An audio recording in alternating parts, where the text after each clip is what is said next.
बिहार भाजपा प्रदेश media प्रभारी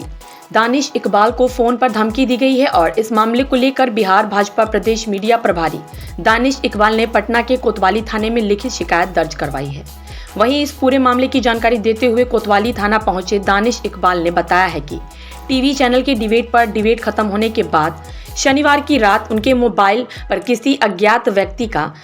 द्वारा 9818706999 के नंबर से कॉल करके टीवी डिबेट में औरंगजेब और बाबर के बाबत पक्ष रखने को लेकर मना किया और धमकी देते हुए फोन करने वाले ने कहा कि अगर आप राम मंदिर के टीवी डिबेट के दौरान बाबर और औरंगजेब के नाम का इस्तेमाल करते हैं तो आपको इसका बुरा अंजाम भुगतना होगा। कहीं न कहीं शनिवार की रात आई धमकी भरी कॉल के बाद रविवार की दोपहर पटना के कोतवाली थाने पहुंचकर बीजेपी के प्रदेश मीडिया प्रभारी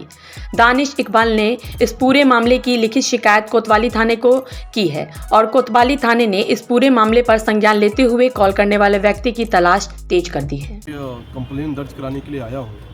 रात में मुझे 10 बजे के आसपास रात्रि में एक फ़ोन कॉल से कॉल आता है और उसके द्वारा उस व्यक्ति के द्वारा धमकी दी जाती है। एक्चुअल में उसी दिन 8 बजे मेरा एक इंटरव्यू था राम मंदिर के मुद्दे पर। जब राम मंदिर का प्राण प्रतिष्ठा होने जा रहा है तो उस विषय पर मैंने अपनी बात रखी थी, जो मेरे विचार हैं वो रखे थे, जो वास्तविकता है मुझे लगता है उस विषय को मैंने रखा। उसके बाद 2-3 घंटे के बाद ही जो है मुझे रात्रि में कॉल आता है और वो व्यक्ति मुझे कॉल करके धमकी देता है और वो कहता है कि आप बाबर के बारे में, औरंगज़ेब के बारे में ऐसी बातें क्यों कर रहे हो, आपको ऐसी बातें नहीं करनी चाहिए, आपको इसका अंजाम भुगतना होगा। और वो हमारे प्रदेश के अध्यक्ष सम्राट चौधरी जी का नाम लेता है और कहता है कि वो सम्राट चौधरी के बल पर तुम बोल रहे हो या सम्राट चौधरी तुम्हें बचाएगा या तुम्हारी पार्टी तुम्हें बचाएगी, ऐसी बातें उसने की। और उसने कहा कि जो है आपको किसी भी प्रकार से मुग़ल वंश या बाबर या औरंगज़ेब की बातें नहीं करनी है, नहीं तो आपको उसका बुरा अंजाम भुगतना पड़ेगा। तो फिर मेरी पार्टी ने ये निर्णय लिया और मेरे प्रदेश अध्यक्ष जी ने फिर इस विषय को संज्ञान में लेते हुए मुझे आदेश दिया कि आप जो हो जाकर के इसको जो है कंप्लेन दर्ज कराइए, FIR दर्ज कराइए। तो उसी के नियमित मैं यहाँ पे कोतवाली थाना में आया हूँ और जो अपनी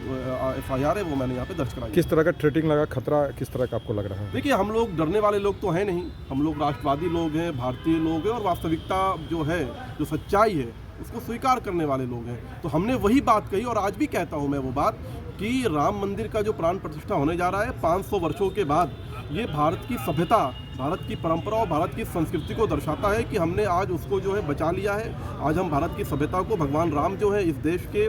सभ्यता और संस्कृति के प्रतीक हैं। तो अगर जिन लोगों को इस बात से आपत्ति है या जिन लोगों को इस बात से जो है दुख होता है, मुझे लगता है कि उन लोगों को अभी बात स्पष्ट समझ जानी चाहिए कि अगर आप भारत में हैं तो भारत की संस्कृति, भारत की प्राचीन परंपरा और उसकी सभ्यता को मानना ही पड़ेगा। अदरवाइज़ आप कहीं और भी जाकर रास्ता देख सकते हैं।